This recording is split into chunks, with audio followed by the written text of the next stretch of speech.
नवरात्र से एक दिन पहले जिले वासियों की बहुप्रतीक्षित आस पूरी करने आए मुख्यमंत्री योगी आदित्यनाथ का उड़न खटोला निर्धारित समय दोपहर 2:55 से 1 घंटे देरी से बलरामपुर पहुंचा। सीएम और उनके साथ आए अपर मुख्य सचिव चिकित्सा डॉक्टर रजनीश दुबे की अगवानी, देवीपाटन मंडलायुक्त SBS रंगाराव, पुलिस उप महानिरीक्षक राकेश कुमार, KGMU लखनऊ के कुलपति GP सिंह, जिलाधिकारी कृष्णा करुड़ेश, SP देवरंजन वर्मा और विधायक गणों ने की। बलरामपुर पहुंचकर मुख्यमंत्री योगी आदित्यनाथ ने अटल बिहारी चिकित्सीय महाविद्यालय KGMU के सैटेलाइट सेंटर का शिलान्यास किया। वही अटल बिहारी वाजपेयी जी 1996 में देश में प्रथम बार प्रधानमंत्री बनते हैं और इसके बाद 1998 से 2004 तक सफलतापूर्वक इस देश के अंदर विकास की जिन योजनाओं को उन्होंने पहुंचाने का कार्य किया, वे आज भी देश और दुनिया के लिए मानक बने हुए हैं। सदैव अटल जी की कर्मभूमि रही है बलरामपुर, और नानाजी देशमुख जिन्होंने देश के ग्रामीण विकास को एक नई ऊंचाइयां दी थी, उनकी भी साधना स्थली बलरामपुर जनपद को होने का सौभाग्य प्राप्त हुआ है। ये दोनों महापुरुष बलरामपुर से जुड़ते हैं और दोनों महापुरुषों को भारत रत्न का सम्मान प्राप्त होता है, यानी भारत माता ने इन दोनों अपने सपूतों को बलरामपुर जनपद से जोड़ करके बलरामपुर के महत्व को देश और दुनिया के सामने बढ़ाने का कार्य किया।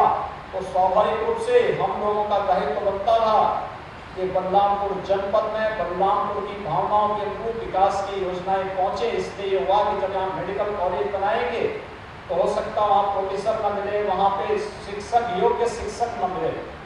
इसलिए हुआ कि अगर हम इसको किंग जॉर्ज मेडिकल यूनिवर्सिटी के साथ जोड़ेंगे और किंग जॉर्ज मेडिकल यूनिवर्सिटी के जो वरिष्ठ प्रोफेसर हैं उनकी जिम्मेदारी यहाँ लगा देंगे, तो वहाँ से ही प्रोफेसर की आपूर्ति यहाँ होती रहेगी, जिससे यह चिकित्सा महाविद्यालय बहुत अच्छे ढंग से आगे चल पाएगा और बलरामपुर के और इस क्षेत्र के बच्चों को अच्छी और उन्नत चिकित्सा सुविधा और चिकित्सा शिक्षा दोनों उपलब्ध हो पाएगी। इस दृष्टि से यहाँ पर KGMU के सैटेलाइट सेंटर के शिलान्यास का कार्यक्रम आज यहाँ पर हम लोगों ने प्रस्तावित किया। आप सब जानते हैं किंग जॉर्ज मेडिकल यूनिवर्सिटी देश का सबसे बड़ा चिकित्सा विश्वविद्यालय है, 4000 बेड का है, 115 वर्ष पुराना है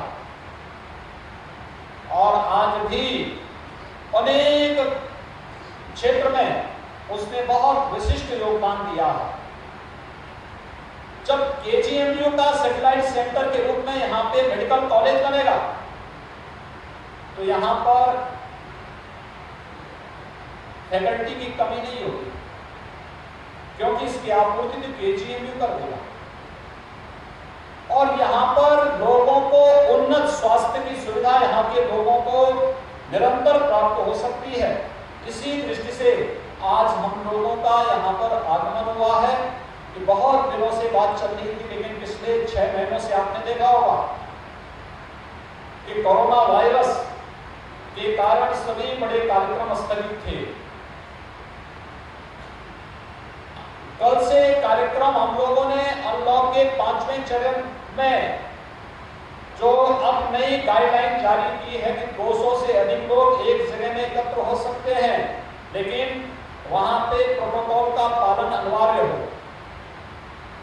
अब ये संक्रमण हटा भले ही है लेकिन हटा नहीं है, इसलिए जब तक संक्रमण पूरी तरह समाप्त नहीं हो जाता या कोई दवा या कोई वैक्सीन इसकी नहीं आ जाती है, तब तक हमें सावधानी बरतनी ही पड़ेगी।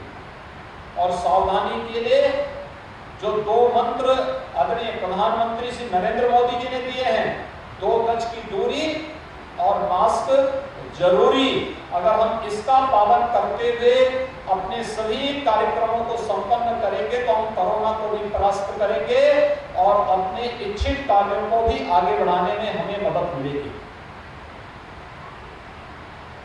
कोरोना के खिलाफ ये लड़ाई वैश्विक लड़ाई है। भारत इसका नेतृत्व कर रहा है। भारत के अंदर प्रधानमंत्री मोदी जी के नेतृत्व में समय से ले गए निर्णय के कारण आज हम लोग कोरोना के संक्रमण को न्यूनतम स्तर पर लाने, कोरोना से होने वाली मौतों को न्यूनतम स्तर पर लाने और कोरोना के संक्रमण को भी हर हाल में रोकने में हमें काफी हद तक मदद मिली है।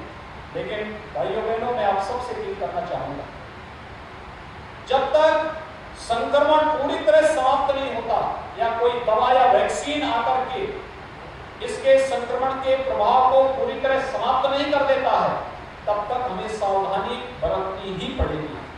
और उस सावधानी के लिए आप सब का आह्वान करने के लिए ही आज हम सब यहाँ पर आए हैं। तो चिकित्सा विश्वविद्यालय यहाँ पर, चिकित्सा महाविद्यालय यहाँ पर खुलेगा। सरदार अटल बिहारी वाजपेयी जी के नाम पर हम लोग लखनऊ में एक मेडिकल चिकित्सा विश्वविद्यालय की स्थापना भी कर रहे हैं।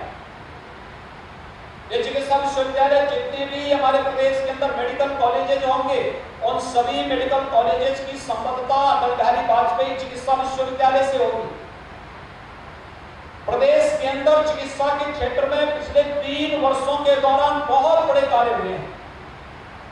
याद करिए, 1947 से लेकर के 2016 तक 70 वर्षों में प्रदेश में मात्र 12 गवर्नमेंट मेडिकल कॉलेज बने थे और पिछले 3-3.5 वर्षों के अंदर प्रदेश के अंदर हम लोग केवल, यानी जो 70 वर्षों में 12 मेडिकल कॉलेज बने थे, हमने 3 वर्ष में 29 नए गवर्नमेंट मेडिकल कॉलेज हम वर्तमान में बना रहे हैं और 2 एम्स, एक गोरखपुर में, एक रायबरेली में वर्तमान में कार्य अंतिम चरणों में चल रहा है। वहां पे प्रवेश की प्रक्रिया पिछले वर्ष ही पूरी हो चुकी है और ये जनपद इस बात के लिए सौभाग्यशाली है कि यहाँ पर विशेष सुविधाएं इस कमिश्नरी के अंदर मिली है। बहराइच के अंदर मेडिकल कॉलेज में हम लोग पिछले वर्ष ही एडमिशन करवा करके वहां की चिकित्सा महाविद्यालय को प्रारंभ कर चुके हैं। इस वर्ष अभी हम लोगों ने यहाँ का शिलान्यास किया है और ईश्वर चाहेंगे तो बहुत शीघ्र गोंडा में भी एक चिकित्सा महाविद्यालय की स्थापना होगी। यानी एक कमिश्नरी में जहां आज 70 वर्षों में एक भी मेडिकल कॉलेज नहीं बना, मात्र 3.5 वर्षों में 3 मेडिकल कॉलेज उस कमिश्नरी के अंदर बन रहे हैं। ये है विकास की प्रक्रिया। पहले आपको बिजली नहीं मिलती थी, आज बिजली मिल रही है। पहले सड़कें गड्ढा युक्त थी, आज सड़कें गड्ढा मुक्त बनने का एक बृहद कार्यक्रम चल रहा है। पहले लोगों को रोजगार और नौकरी नहीं मिलती थी, आज मैं इस कार्यक्रम के आने के ठीक पहले हमारे विधायकों ने आपके जनपद में भी अपने युवाओं को शिक्षक बनने का सर्टिफिकेट दिया होगा और सर्टिफिकेट देने के साथ ये साबित किया है कि प्रदेश में हर नौजवान को नौकरी की गारंटी सरकार देने जा रही है या रोजगार की गारंटी सरकार देने जा रही है।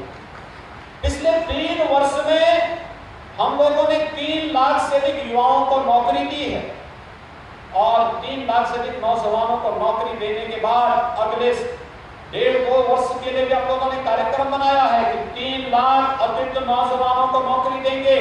उसमें से 31,227 को आज ही नियुक्ति पत्र वितरित किए गए हैं। याद करिए, पहले ये नौकरी कहाँ होती थी? ये नौकरी पहले या तो जाति की भेड़ चढ़ जाती थी या किसी जनपद की भेड़ चढ़ जाती थी या फिर भ्रष्टाचार की गोली लगकर के उसकी भेड़ चढ़ जाती थी और जो कुछ बचा कुचा होता था न्यायालय के स्टे के कारण नौजवान बूढ़ा जाता था, लेकिन कभी भी ये नियुक्तियां नहीं बन पाती थी। आज हमने हर प्रकार की बाधा को दूर किया। ये वही लोग हैं जो लोग जातीयता की भेंट नौजवानों की जवानी को चढ़ाते थे, उनको नौकरी नहीं, रोजगार नहीं।